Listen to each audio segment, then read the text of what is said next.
இவ்ளோ கிளாரிட்டியா இருக்கிற பெர்சன் வந்து, நிஜ வாழ்க்கையில எப்படி? பெர்சனல் லைஃப்ல, ஃபேமிலி கிட்ட இருக்கிறப்போ, எப்படிப்பட்ட விஜயா நம்ம பார்க்கலாம்? கிளாரிட்டி வந்துங்க எனக்கு உண்மையிலேயே ப்ரொஃபஷனல் கிளாரிட்டி தாங்க அது ஆ இருக்கு. அதுதான் எனக்கு.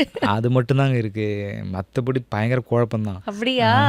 நான் சட்டை வாங்கினா கூட 9 மணி நேரம் யோசிச்சுட்டு இருப்பேன். ஐய்யய்யோ! இது வாங்கலாமா? அது வாங்கலாமான்ட்டு என் பையன கூப்பிட்டு, ஒய்ஃப் எல்லாரும் சேர்ந்து அதனால ப்ரொஃபஷனலா எனக்கு ஒரு என்னோட கதையோ, என்னுடைய பாட்டுலயோ அதில யாருமே குறை சொல்ல முடியாது. அதில நான் எடுக்கிற முடிவு வந்து தெளிவா இருக்கும். ஸோ அது ரொம்ப சரியா இருக்கும். இப்போ ஈவன் டைரக்ஷனே கூட எந்த ஷாட் வைக்கலாம் அப்படிங்கிற அந்த அந்த தெளிவு கூட எனக்கு இப்போ வருது. அது இன்னும் எக்ஸ்பீரியன்ஸ் ஆக இப்போ பாட்டு எழுதும்போது எனக்கு ஒரு எக்ஸ்பீரியன்ஸ் கிடைக்குதுல்ல. இல்ல இந்த லைன் தான் போய் சேரும். இப்போ ஒரு பெரிய மியூசிக் டைரக்டர் கூட ஒர்க் பண்றோம். இப்போ அவர் சொல்றாரு இந்த லைன் ஒர்க்லான்னு. இல்ல சார் அது இல்ல இந்த லைன் தான் ஒர்க் ஆகும். அந்த இடத்துக்கு நம்ம இருக்கோம். அப்படி டைரக்ஷன்லயும் அந்த இடம் வரும். இன்னும் போக போக போக அப்போ இதுதான் ஒர்க் ஆகும் அப்படிங்கிறது அந்த அந்த தெளிவு வரும். அது வந்து நம்ம நீந்த நீந்த நீந்த அது நமக்கு அது பழகிரும். அந்த கடல் நமக்கு சாதாரண குளம் மாதிரி ஆயிடும் அது.